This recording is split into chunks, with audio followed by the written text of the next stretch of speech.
problems are certainly not all Wall Street's fault, not by a long shot. But the reality of our interconnected economy is that what happens on Wall Street impacts main streets across America. It happens sometimes within minutes, sometimes over the course of months or even years. If we're honest, we need to acknowledge that Wall Street has played a significant role in the current problems, and in particular in the housing crisis. Now, a lot of what she talked about, she laid out a three-step plan to really tackle the foreclosure crisis, and those steps did include at least a 90-day moratorium on foreclosures, a freeze of the fluctuating rates on subprime loans for at least 5 years until at least they could be converted into fixed-rate affordable loans, and she also said that third part of this plan is restoring accountability by requiring that lenders provide status reports on the number of subprime mortgages moved from adjustable to fixed rate. She really urged that she feels that Wall Street was a big part of this problem. She says you can't necessarily blame Wall Street for all of the problem that we are seeing in the foreclosure crisis, but she says that they did shift the problem from one point to another. They said that she also said that they may not have created it, but they're certainly a root of a lot of the problem. She urged you guys. She said the tone of her voice was that it is just time to take action here from Wall Street to Main Street. Wall Street is thriving at a time when middle America is really struggling, and her voice was just urging everyone out there that this is something that we all need to pay attention to, and that there certainly has to be some sort of closure to all of this. And she did mention Mayor Bloomberg and that he is addressing this with the right sort of leadership. He took steps this morning that she did acknowledge and said that he is doing the right thing. So she had a lot to say, and she is tackling this with middle-class tax cuts. This is part of her incentive that she is campaigning with right now. These are just some of the things she talked about in her statements today, but overall a very interesting and urgent speech that she delivered here at the NASDAQ market site. Liz and David? Well, you captured it for us, Sandra. Thank you very much. Thank you. So Senator Hillary Clinton laying much of the blame on the industry, but she did add that borrowers do bear some responsibility as well. That's true. Is she right to lay more of a burden at the foot of Wall Street, though? Let's see what our panel thinks about that. Let's go to Peter Schiff first. Who bears most of the blame here, Peter?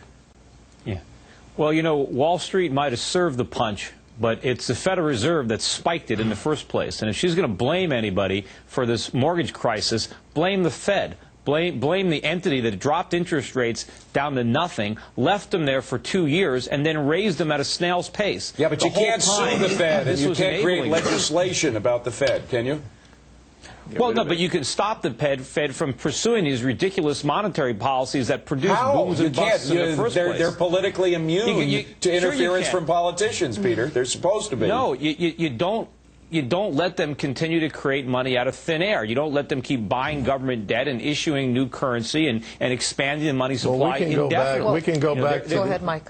We can go back, Peter, then to the era of the pre-Fed, like I said, the 19th century, when you had banking panics and busts all the time and thousands of people out of work, unemployment in the double digits, when banks went under regularly, when household wealth was wiped out. I think it's crazy. Plus, Peter, according to your prescription... Wait a minute, Peter. Hold on, according to your prescription, okay, one of the things you love to point out week after week after week is the high gold price reflecting the Fed's largesse.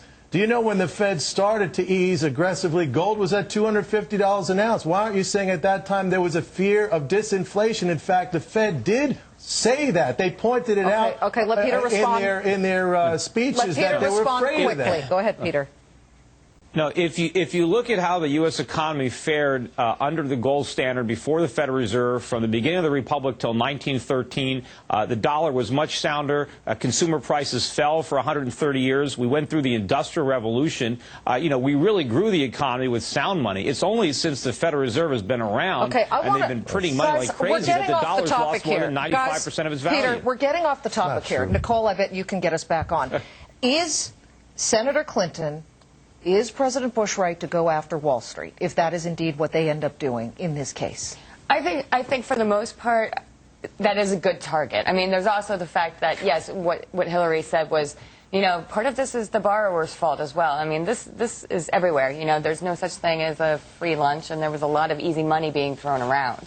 So, you know, on every level, I think that there's some blame to be put, but Wall Street is a place to start. Well, she may have said that both parties are responsible, but she does say, and I'm quoting here, finally, responsibility belongs to Wall Street, which not only enabled, but often encouraged reckless mortgage lending. So I guess the ultimate bearer of responsibility in her eyes are the lenders, right?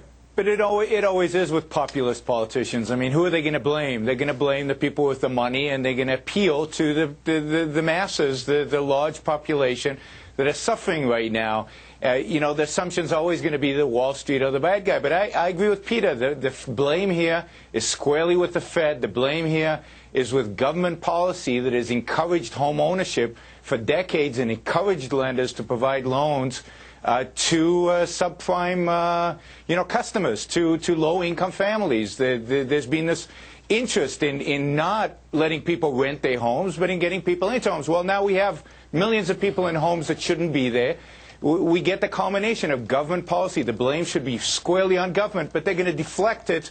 And who better for them to deflect it towards than Wall Street? Yeah, I agree with your Honor on one point. I think that you know, it's popular now. It's the populist thing to go after the Wall Street because they have money. However, look, the flip side of this, a lot of people own homes who would not have owned homes prior to this. They're not defaulting. They're very happy. And why is it wrong, Yaron, for people to own homes in America? There's nothing wrong. I think it's great. I think it's great. They own home because You just of said the it was market. bad. Let the market work. Okay. All right, gang, the market works. Let's leave it on that. Now, well, we should have Working everybody today. keep talking because now the market is over 200. The Dow Jones Industrial's just about 200.